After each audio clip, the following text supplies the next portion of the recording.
नमस्कार, बहुत स्वागत है आपका डिबेट लाइव बड़ी बहस मध्य प्रदेश में। मैं हूं आपके साथ अमित शर्मा। पचमढ़ी में बीजेपी के प्रशिक्षण शिविर की जोर शोर से तैयारी है। मोबाइल लॉक, योग अनिवार्य और सत्र निर्धारित हैं। मंत्री विधायक वक्त पर जागेंगे, अनुशासन सीखेंगे, वक्तव्य और संयम का पाठ पढ़ेंगे। लेकिन कांग्रेस कह रही है ये शिविर नहीं, दिखावा है। क्या सत्ता की थकान मिटाने का शिविर बना है खुद को चमकाने का प्रयास? आज इसी मुद्दे पर हम चर्चा करेंगे। उसके पहले एक नजर इस रिपोर्ट पर।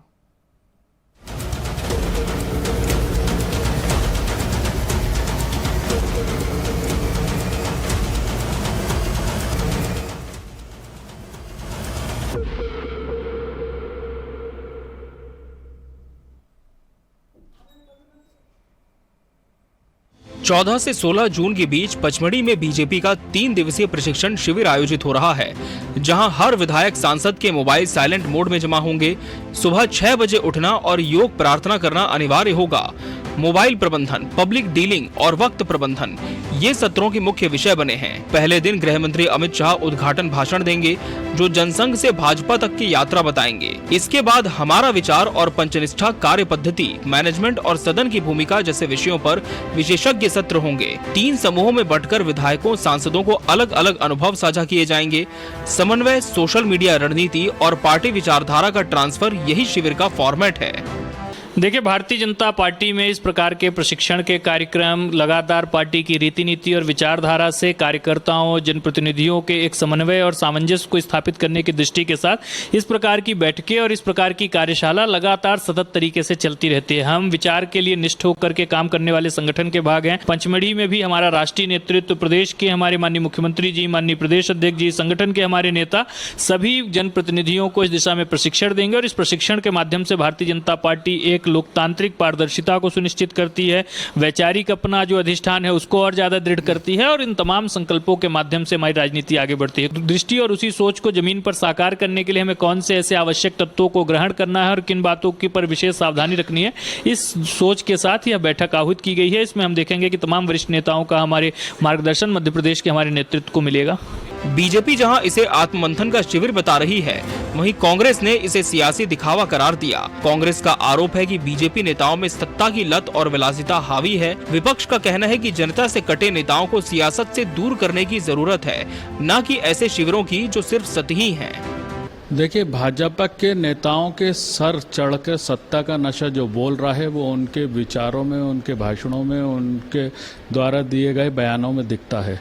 निश्चित ही ये उनका आंतरिक मामला है और उनको अपने नेताओं को ये क्लास लगाना चाहिए कि वो संसदीय भाषा का इस्तेमाल करें। उनको जनता ने जो प्रदेश में और देश में शासन करने का मौका दिया है तो जनता के हित के निर्णय लें, जनता के काम करें। लेकिन उससे इतर उन्होंने 11 साल में केंद्र में और 21 साल में मध्य प्रदेश में कोई जनता के हित के काम तो करे नहीं है। भाजपा को लगता होगा कि अपने नेताओं को संयम बरतना सिखाएं, उनको भाषा का फिर से ज्ञान दें और जिस हिसाब से वो लोग अभी आचरण कर रहे हैं और जनता से पैर पकड़वा रहे हैं, जनता को गालियां दे रहे हैं, तो ये सब चीज़ें हैं। उससे निश्चित ही भाजपा अगर सबक लेके ऐसे शिविर लगा रही है तो उस शिविर से कुछ मंथन अच्छा निकल के आए, जिससे कि देश और प्रदेश के हित में कुछ अच्छे काम हो सके। जनता को उम्मीद है कि प्रशिक्षण शिविर नेताओं के व्यवहार और दृष्टिकोण में बदलाव लाएगा। लेकिन सवाल ये भी है, क्या 3 दिन के शिविर अनुशासन से सालों की सत्ता की धमक खत्म होगी? क्या जनता से जुड़ाव फिर से बनेगा या ये सिर्फ संगठनात्मक साज सज्जा का हिस्सा रह जाएगा? Bureau report, TV 24 news.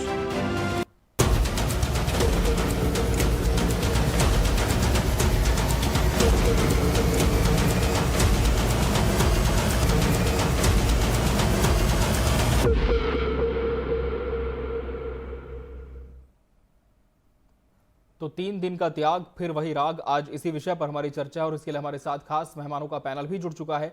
हमारे साथ बीजेपी प्रवक्ता वंदना त्रिपाठी जी जुड़ी है। वंदना जी, बहुत स्वागत है आपका इस चर्चा में।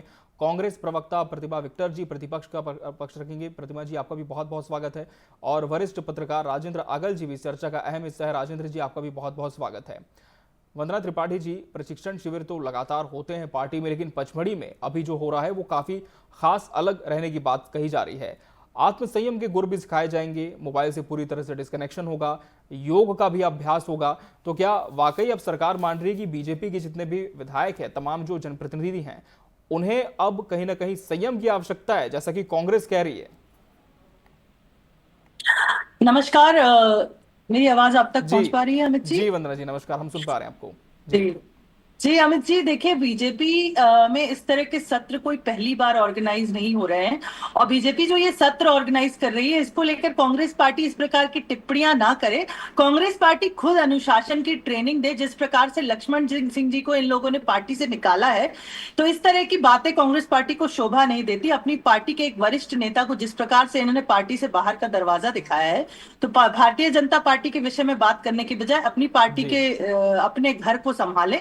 और रही बात इस सत्र के बारे में, तो मैं आपको जानकारी दे दूं, ये 3 दिन का सत्र पचमढ़ी में ऑर्गेनाइज होने वाला है। इस सत्र का शुभारंभ माननीय अमित शाह जी, केंद्रीय गृह मंत्री अमित शाह जी करेंगे। उसके बाद इस सत्र को पहले दिन 2 पार्ट्स में डिवाइड किया गया है। पहला पार्ट रहेगा जिसमें पंचनिष्ठा और हमारे संगठन के जो विचार हैं, विचार परिवार के जो विचार हैं, उस पर बात की जाएगी। तो उसको महेंद्र सिंह जी और गोपाल भार्गव जी उस सत्र को लेंगे। उसी दिन में जो दूसरा सत्र होगा, उसमें प्रदेश अध्यक्ष विष्णुदत्त शर्मा जी, सांसद बंसीलाल गुर्जर जी, भाजपा के कार्यकर्ताओं को, भाजपा के नेताओं को, सांसदों, विधायकों को भाजपा की कार्य पद्धति और किस प्रकार से भाजपा में कार्य होता है, उस विषय में बताएंगे। अब जो दूसरा दिन है, उसमें उसको 3 भागों में बांटा गया है। पहला नए विधायकों के लिए, दूसरा जो वरिष्ठ विधायक है, और तीसरा सांसदों के लिए। उनको टाइम मैनेजमेंट, इनोवेशन और सदन में किस प्रकार से अपनी भूमिका को निभाना है, इस विषय में जानकारी दी जाएगी। माननीय केंद्रीय मंत्री श्री भूपेंद्र यादव जी टाइम मैनेजमेंट और पब्लिक डीलिंग के विषय में सांसदों और विधायकों को बताएंगे। और माननीय मुख्यमंत्री श्री डॉक्टर मोहन यादव जी विकसित भारत 2047 के विषय में सबको जानकारी देंगे। इस सत्र में मोबाइल फोन पर कंप्लीटली बैन लगा हुआ है। कोई भी अपना मोबाइल फोन यूज नहीं करेगा। आपको टाइम टेबल का ध्यान रखना है, समय पे उठना है, समय पर सोना है, शुद्ध भोजन ग्रहण करना है और एक शुद्ध जीवन को 3 दिन तक जीना है। जिस प्रकार से आप किसी भी डिटॉक्स सेंटर पे जाते हैं, तो आपको एक शुद्ध विचार और शुद्ध हवा में जीने की जो कला सिखाई जाती है, तो उसी तरह से समझ लीजिए। इसीलिए हमने पचमढ़ी में इस सत्र को नेचर के बीच में ऑर्गेनाइज किया है। और योगा की भी ट्रेनिंग सुबह सांसदों और विधायकों की होगी, क्योंकि योग हमारे जीवन का एक महत्वपूर्ण अंग है और हम योग दिवस की तरफ बढ़ रहे हैं। अंतर्राष्ट्रीय योग दिवस आने वाला है, तो इसीलिए हमने ये विभिन्न प्रकार के सत्र ऑर्गेनाइज करे। और ये कोई भाजपा में पहली बार नहीं हो रहा है, पहले भी इस तरह के सत्र होते रहे। और भारतीय जनता पार्टी की तो ये खूबसूरती ही है कि भारतीय जनता पार्टी में राजनीति के साथ साथ जीवन जीने की शैली, किस प्रकार से सही तरीके से अपने टाइम को मैनेज किया जाता है और किस प्रकार से लोगों से डील किया जाता है, ये सारी चीजें सिखाई जाती है। इसीलिए भारतीय जनता पार्टी को एक संगठन आधारित, अनुशासन से भरी हुई पार्टी माना जाता है। प्रतिभा विक्टर जी, बीजेपी की जो ट्रेनिंग हो रही है अपने जनप्रतिनिधियों को लेकर, कांग्रेस के इस पर अलग अलग वक्तव्य भी सामने आए, लेकिन सबसे बड़ी बात यह है कि अब ये कहा जा रहा है कि अहंकार से निकलकर जो जनप्रतिनिधि हैं वो जनता के बीच जाएंगे, इसलिए पार्टी संयम सिखा रही है। तो क्या कांग्रेस अब भी ऐसा मानती है? क्योंकि बीजेपी का जवाब तो मिल चुका है। जी, सबसे बड़ी बात तो ये कि अगर भारतीय जनता पार्टी में लगातार इस तरीके की संगठन की ट्रेनिंग शिविर होते हैं, तो फिर भारतीय जनता पार्टी के जो मंत्री हैं, उनके पास यदि जनता काम लेके चली जाती है तो उन्हें भिखारी बोल दिया जाता है। कभी सेना के ऊपर टिप्पणी कर दी जाती है, कदमों में नतमस्तक कर दिया जाता है, कभी महिला सेना अधिकारी पर टिप्पणी कर दी जाती है। तो ट्रेनिंग का कोई लगता है असर होता नहीं है। भले लगातार भाजपा के संगठन में ट्रेनिंग हो रही है, उसके बावजूद भी मंत्रियों इनकी बात काउंटर करने का 1 सेकंड का मौका दिया जाए। किस तरीके से अनुशासन सिखाया जा रहा है, किस तरीके से जनता से बात की जा रही है, किस तरीके से सेना के ऊपर टिप्पणी की जा रही है, किस तरीके से भारतीय जनता पार्टी के जो लोग हैं, कार्यकर्ता है, नेता हैं, वो किस तरीके से सड़कों पे गंदा प्रदर्शन कर रहे हैं। तो फिर कैसा ट्रेनिंग, कैसा शिविर? अच्छी बात है, ट्रेनिंग होनी चाहिए। तो जिस तरीके से आज भारतीय जनता पार्टी की स्थिति है, उनके कार्यकर्ताओं की, नेताओं की, विधायकों की, किस तरीके से उनके बोल दिन प्रतिदिन और ज्यादा सत्ता की लत में बिगड़ते जा रहे हैं, तो आत्ममंथन तो बहुत जरूरी है उनका। हम मतलब इस तरीके की उम्मीद कर सकते हैं कि जो 3 दिवसीय कार्यक्रम है, उसमें भारतीय जनता पार्टी के जो नेता है वो जाके अपने छोटे कार्यकर्ताओं नेताओं को भी सिखाएंगे कि किस जी। तरीके से जनता के बीच में आचरण, व्यवहार और भाषा में हमें संयम रखना है, अच्छी भाषा बोलना है, अच्छा जी। आचरण और अच्छा व्यवहार रखना है। तो हम उम्मीद कर सकते हैं कि भारतीय जनता पार्टी इतना पैसा खर्च कर रही है तो विधायकों, सांसदों को पचमढ़ी जी। जैसे अच्छे हिल स्टेशन पे एक अच्छा सा समर कैंप भी हो जाएगा योग के साथ साथ। जी। तो अच्छी बात है, बहुत ज्यादा जरूरत है आत्म मंथन की, तो होना चाहिए। ठीक है, मैं आऊंगा वंदना जी, विस्तार से इस पर जवाब लूंगा, निश्चिंत रहें आप। लेकिन राजेंद्र जी से कमेंट लेना बहुत आवश्यक हो जाता है। राजेंद्र जी, दोनों ही पक्षों को आपने सुना है और कहीं ना कहीं अब ये कहा जा रहा है कि डिजिटल डिटॉक्स होना बहुत जरूरी है, आत्मसंयम के लिए योग जरूरी है। लेकिन एक तरफ जहां हम सरकार के बयान देखते हैं कि सब कुछ ठीक है, बेहतर है, पूरे प्रबंधन से जो जनप्रतिनिधि है वो काम कर रहे हैं, ऐसे में इस तरह का शिविर लगाना, प्रशिक्षण देना, क्या ये बताता है कि वाकई अभी जो हमारे नेता हैं उन्हें इस तरह की ट्रेनिंग की जरूरत है? क्या सब कुछ सही चल रहा तो फिर जरूरत क्यों होती? डिटॉक्स करने की जो प्रथा है ये बहुत जी। अच्छी है। जी। मैं तो ये कहता हूँ हमेशा कि इस तरीके के शिविर हमेशा होते रहना चाहिए। जी और सर। इससे क्या है, दूसरों का मनोबल भी बढ़ता है, आत्मविश्वास भी बढ़ता है, काम करने की गति भी तेज होती है। जी। जिस तरीके से आप देखते हैं कि दिल्ली में नीति आयोग की जब बैठक होती है, मेरा ख्याल है जनवरी और फरवरी के बीच में जब जी। बैठक होती है, उस समय इंटर एक्सचेंज करके दूसरे डिपार्टमेंट के जो सेक्रेटरीज होते हैं वो सेक्रेटरी का इंटर एक्सचेंज करने के बाद में किसी भी चीफ सेक्रेटरी को किसी भी प्रदेश के प्रधानमंत्री मोदी जी कह देते हैं कि आप इस पर लेक्चर दीजिए। सपोज करिए कि उन्होंने कह दिया कि आप जो है, अचानक से उन्होंने बोला कि आप ये बताइए कि जैविक खेती के बारे में क्या कहा जाता जी। है। उस तरीके के प्रशिक्षण शिविरों को हमेशा महत्वता दी जाती है और वो इसलिए दिया जाता है कि वो ब्यूरोक्रेट्स के लिए किया जाता है और यही प्रथा होती है जिस तरीके से किया जा रहा है, करने की कोशिश कर रही है भाजपा, उसी तरीके से किया जाता है।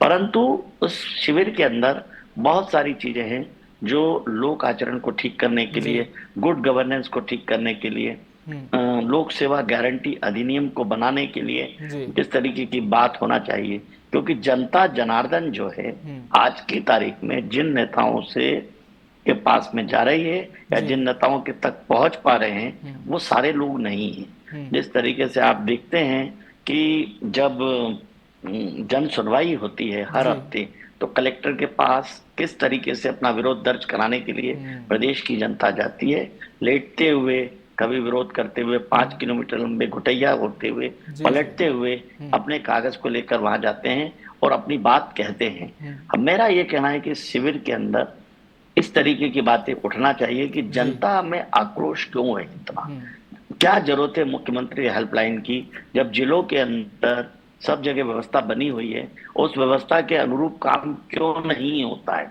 क्योंकि अब किसी भी व्यक्ति को कैरियर कॉन्शियसनेस का कोई फर्क नहीं पड़ता है, क्योंकि कोई वेतन वृत्ति नहीं रुकती है। आप जाएंगे नगर निगम के दफ्तरों में जाएंगे या पंचायत में जाएंगे या कलेक्ट्रेट में जाएंगे, तो सरकार को इस तरफ बहुत फोकस करना होगा और फोकस करके इस पे प्लानिंग करनी होगी। जिस तरीके से मंत्रालय में बैठ के अधिकारी मंथन करते हैं, टॉप टू बॉटम लेवल पे बात करते हैं, उसी तरीके से ग्राउंड लेवल पे इन नेताओं को, जनप्रतिनिधियों को, उनके कार्यकर्ताओं को और सारे लोगों को मेहनत करके काम करना होगा।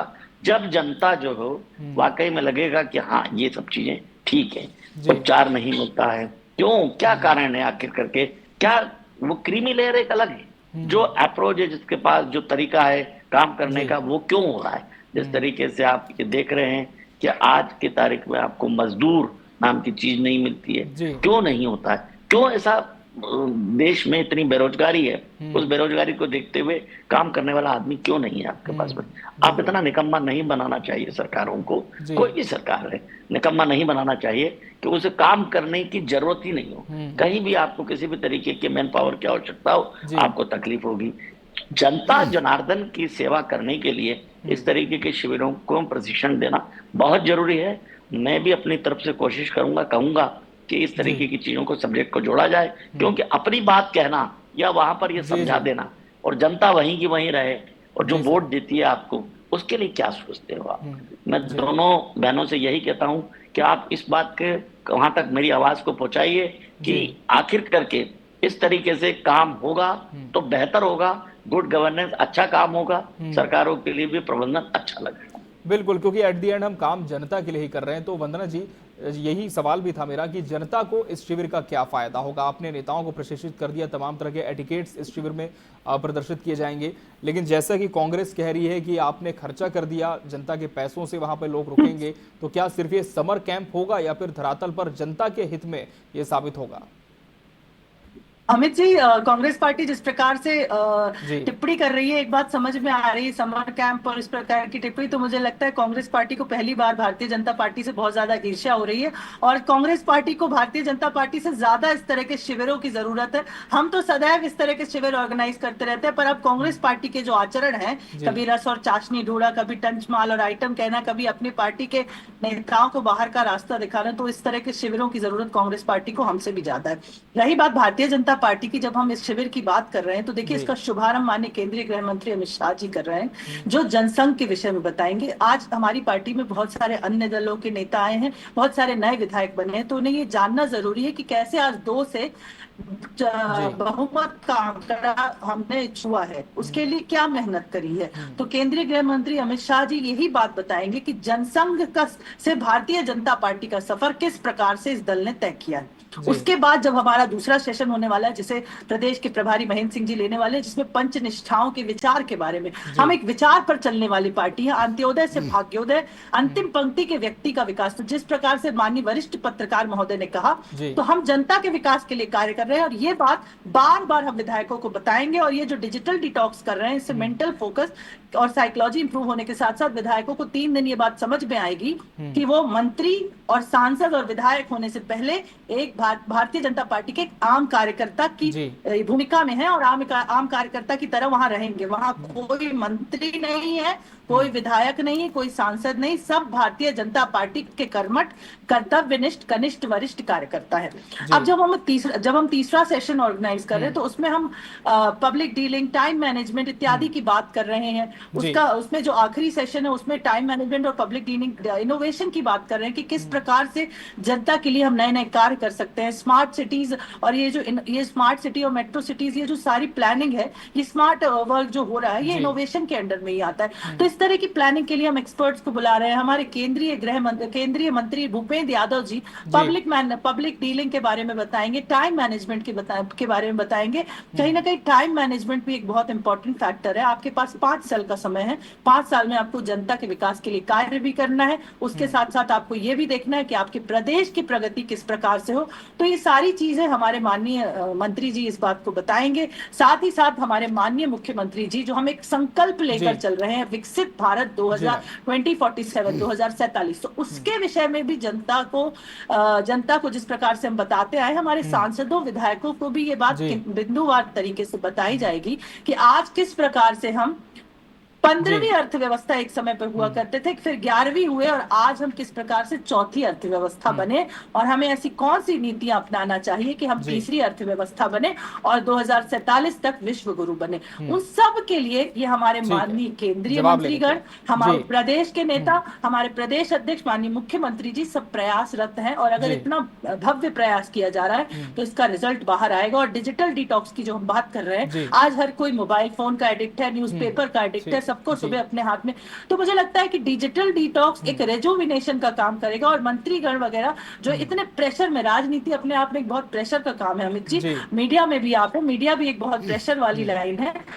तो जब 3 दिन वो लोग अपने रूटीन से हटकर कार्य करेंगे, तो मुझे लगता है कि उनको एक रेजुविनेशन मिलेगा और नई ऊर्जा और नई स्फूर्ति के साथ वो लोग अपने काम पर लगेंगे, क्योंकि कहीं ना कहीं एक जो मोटिवेशन है वो बहुत बड़ा फैक्टर होता है इंसान की लाइफ में। जी बिल्कुल, लेकिन प्रतिभा विक्टर जी, कांग्रेस को संशय किस बात का है? क्योंकि इतने सारे सेशंस इस पूरे प्रशिक्षण शिविर में होने जा रहे हैं, तो पार्टी को कहां आशंका लग रही है कि ये सार्थक नहीं होगा?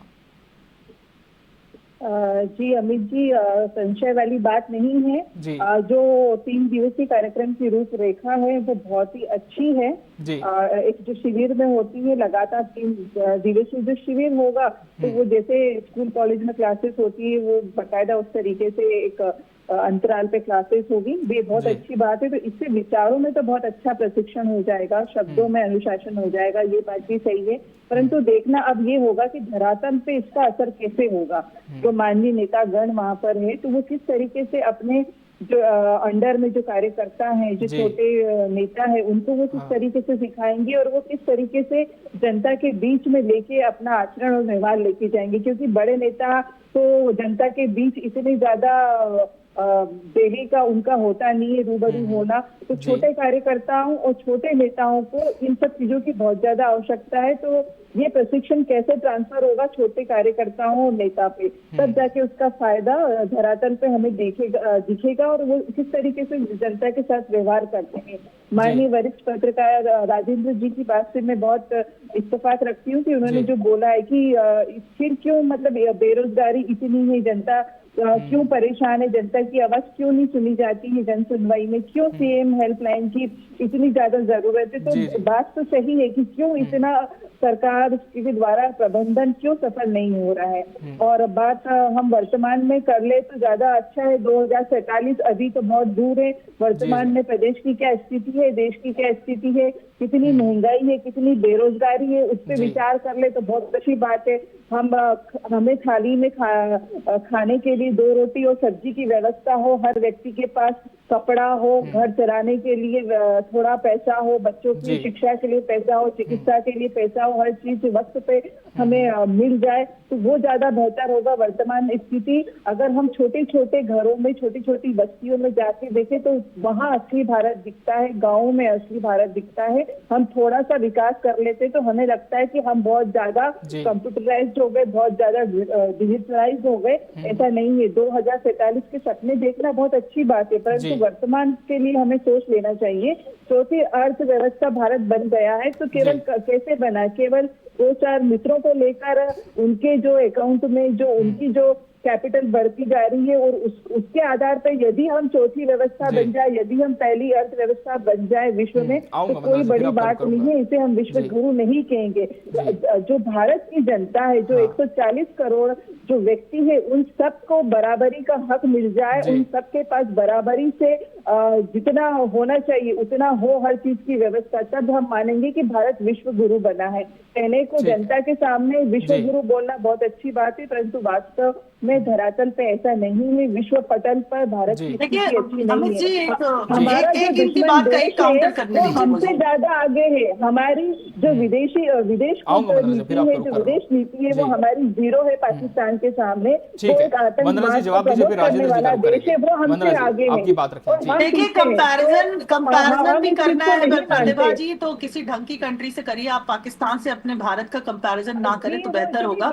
आपको कुछ आंकड़े जारी कर दूं मैं, जो माननीय मोदी जी के 11 वर्ष पूरे होने पर जारी हुए थे, जो बहुत डिफरेंट है बाकी आंकड़ों से, कि पिछले 1 दशक में जो हमारा पॉवर्टी रेट था वो 27.1 से घटकर 5.3 पर आ गया है। उसके बाद हमने डिजिटल जो ट्रांजैक्शन है वो 49% हमारे देश में, और हमारे देश में 55 करोड़ लोगों का जनधन का खाता खुला हुआ है। इसका मतलब बैंकिंग सेक्टर में उनका निवेश। तो हम विश्व गुरु बनने की बात नहीं कर रहे, हम तो विश्व गुरु बनने की दिशा में अग्रसर है। जापान को हमने पीछे छोड़ दिया है। जो भी नॉर्म्स तैयार किए गए हैं, जो अलग अलग सेशंस होंगे, वो काफी इफेक्टिव लग रहे हैं, बहुत अच्छे भी लग रहे हैं। लेकिन ये सिर्फ एक ट्रेनिंग कैंप ना हो, बल्कि इसका रिजल्ट भी दिखे।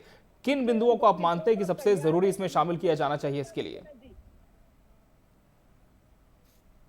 मैं तो एक ही बात कहता हूं सरकारों से हमेशा कि 5 वर्ष के लिए उन्हें मैंडेट मिला हुआ है, तो 5 वर्ष काम करने के लिए सबसे पहले उनकी प्राथमिकता जनता जनार्दन होना चाहिए। आम आदमी का जीवन किस तरीके से चल रहा है, आम आदमी के जीवन पर निर्भर किस तरीके से करवाना है, क्या करना है, क्योंकि वोटों की राजनीति को खत्म करते हुए हमें लोगों को आत्मनिर्भर बनाना होगा।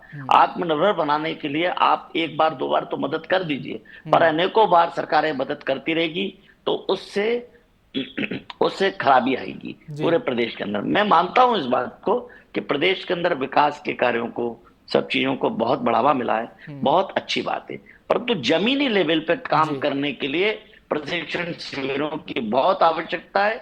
और जमीनी लेवल पे काम करने के लिए सारे जमीनी नेता होते हैं, परंतु जैसे ही मंत्री बनते हैं, जैसे ही मुख्यमंत्री बनते हैं, सरकारों में हमने देखा कि जमीनी के लोगों को भूल जाते हैं। बहुत कम मुख्यमंत्री ऐसे होते हैं जो देश में उंगलियों पर गिने जाते हैं। जैसे गोवा के पर्रिकर जी जो थे, उस तरीके के जो लोग मिलेंगे आपको, उस तरीके के वो आदर्श मिलेंगे। जैसे हम अब मध्य प्रदेश और यूपी की बात करेंगे तो यूपी में योगी के बारे में कहा जाता है कि वो जनता से जुड़ा हुआ व्यक्ति है, वो जुड़ा रहता है साथ में। बाकी तो सब ढकोसले और सारी चीजों को नहीं करना चाहिए, पर जनता की सेवा करना चाहिए। जनता के लिए उनको हमेशा इस तरीके के प्रशिक्षण शिविरों में और भी कुछ कंपोनेंट जोड़ना चाहिए। खास करके मैं तो ये कहूंगा कि कुछ अच्छे वक्ताओं को बुलाकर किस तरीके की परेशानियां हैं, किस तरीके की चीजें हो रही हैं, किस तरीके धरातल में, क्योंकि ये तो आपस की बातें हो रही हैं कि हमारे नेता आएंगे, हमारे प्रशिक्षण करेंगे और आपको समझा कर जाएंगे। पर वो समझाने वाली बात और दूसरे समझाने वालों में फर्क होता है। जिस तरीके की ट्रेनिंग प्रोग्राम ऑर्गेनाइज करते रहना चाहिए और सरकारों को हमेशा जनता की भलाई के लिए 5 वर्ष हमेशा जनता कितना अच्छा और आत्मनिर्भर बन सकती है उस तरफ प्रयास करना चाहिए। बिल्कुल, और कहीं ना कहीं सरकार का दावा यही है कि प्रशिक्षण शिविर एक बहुत ही सकारात्मक सोच के साथ हो रहा है, लेकिन कांग्रेस के भी अपने सवाल इस पर लगातार बने हुए हैं। बहरहाल समय हमारे पास इतना ही था इस चर्चा के लिए। आप सभी मेहमानों का बहुत बहुत धन्यवाद हमसे इसमें जुड़ने के लिए। इसी के साथ बड़ी बहस डिबेट लाइव मध्य प्रदेश में इतना ही। मुझे और मेरी पूरी टीम को दीजिए इजाजत। नमस्कार।